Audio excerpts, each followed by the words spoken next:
This vat of isopropyl alcohol has been in use in my shop for a very long time, like an embarrassingly long time, like a year or more. It is filthy. It's time for me to replace this dirty isopropyl alcohol with some clean stuff. And since this is something I only do like annually, I figured it might be worth filming how I do it, to share that process.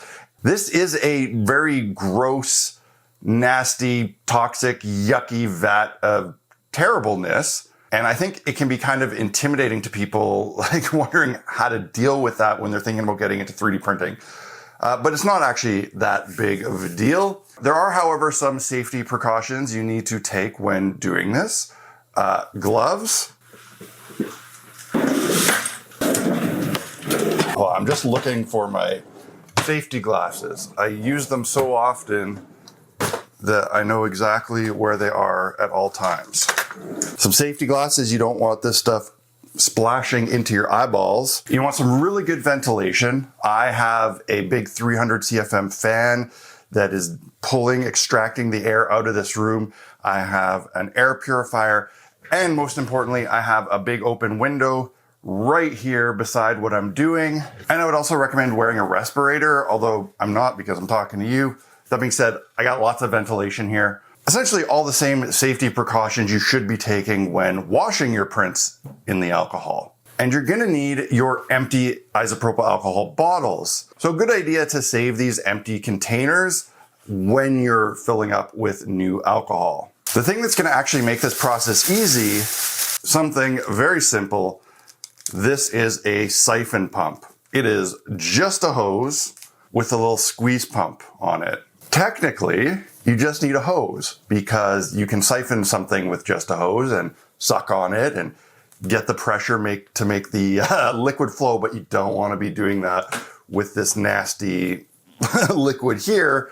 So this little pump lets you do it safely. And this is something that I bought on Amazon for very cheap. I'll put a link in the description so you can find it. Before we do this, I'm going to actually let this run a little bit. I want to mix it up because if it's been sitting for a while, actual uncured resin has probably settled down and is all at the bottom. And I actually want to get as much of that dirty uncured resin into this liquid as possible. This alcohol is so dirty that there's actually like chunks floating around in it, which is, not great. So now that that's mixed up, we're going to open it, take the basket out now, and you can see that disgusting uncured sludge resin in there, which is not good. Now I'm just going to take this siphon pump, stick one end into my container and one into the vat of alcohol, being mindful of which direction this pump flows. Then we prime it by squeezing. My tube is kind of kinked up from storage, so it's not flowing as good as it should. But eventually it will just start working on its own, pulling the liquid from that container into this container. And all you gotta do is wait until it gets close to the top and stop it before it overflows.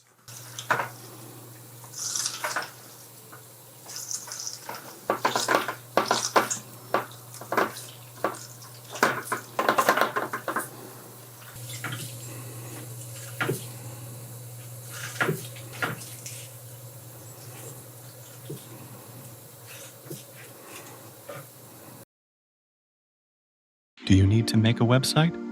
Do you just want to make a website? You can create an amazing website using Squarespace. It's easy to use. You can pick a pre-designed template to start with and quickly adjust it to meet your needs.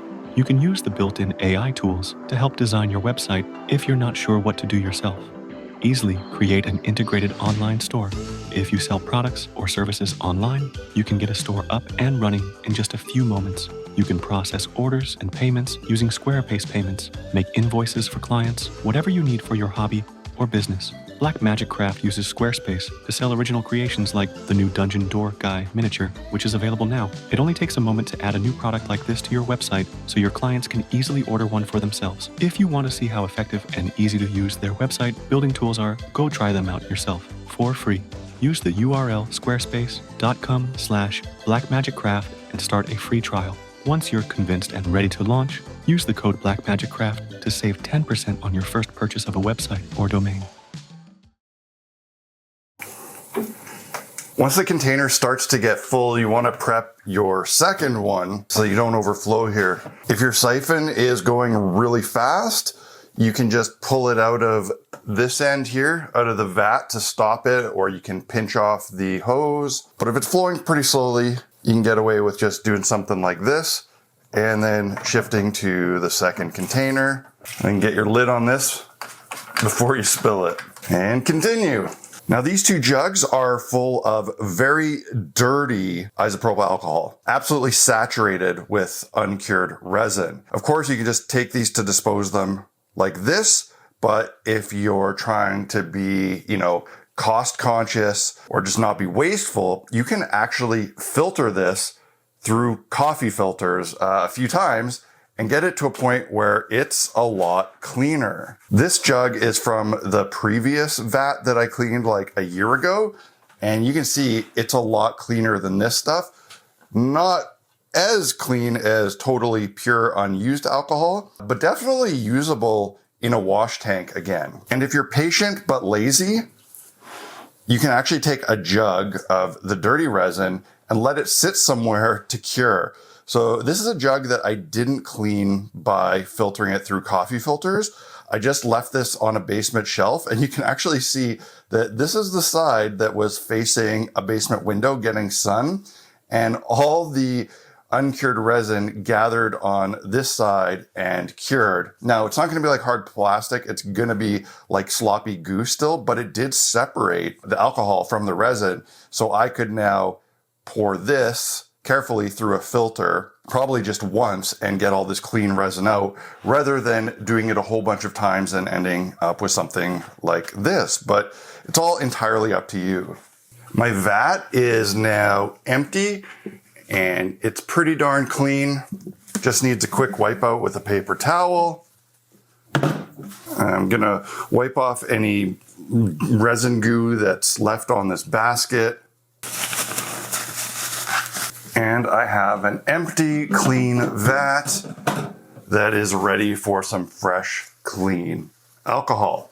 Very important, this siphon hose that I am now done using is totally contaminated both inside and out with resin. So obviously do not use it on anything else. Like, don't use this now to clean your fish tank. You'd almost certainly kill your fish. The outside of this is also probably, gonna get kind of sticky and yucky unless you want to spend a ton of time washing it. All I do is put it in a plastic bag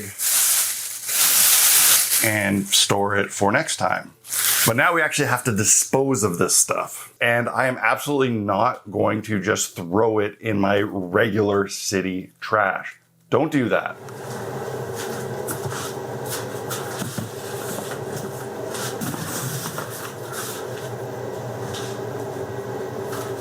So I got these jugs here loaded up in my truck, ready to take them to the city dump where they have a hazardous waste disposal.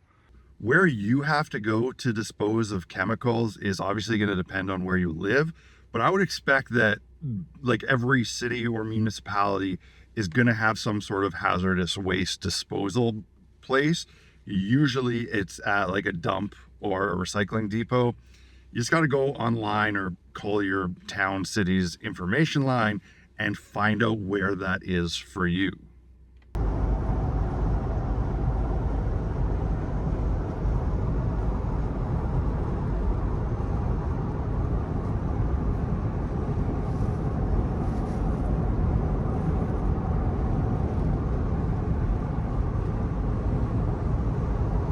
So that little hill there is the closest thing you'll get to mountains in the Canadian prairies, but it's actually just the garbage dump. It's just a big pile of trash.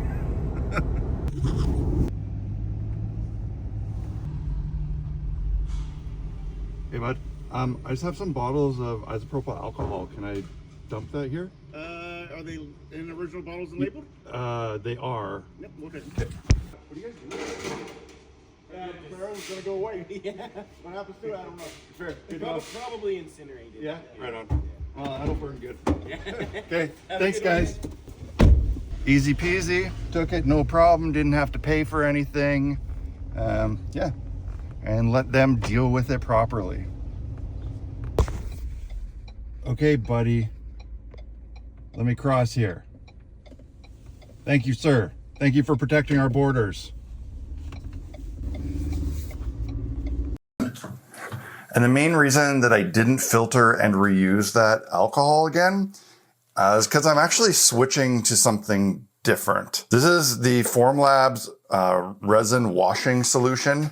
Now, apparently, it can clean twice as much resin as isopropyl alcohol before it gets oversaturated and needs to be changed. But the reason I'm deciding to try it out is that unlike isopropyl, it's non-flammable, which seems like a better option for using this stuff in my home.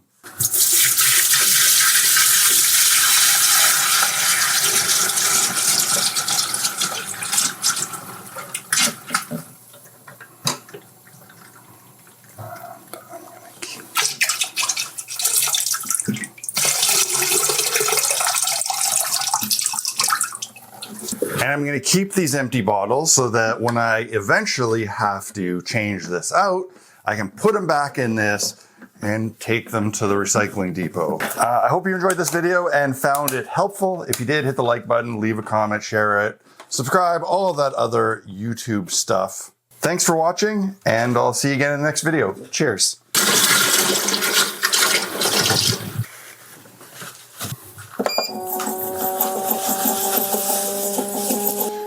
It's been a long time since I could actually see the models being cleaned in here.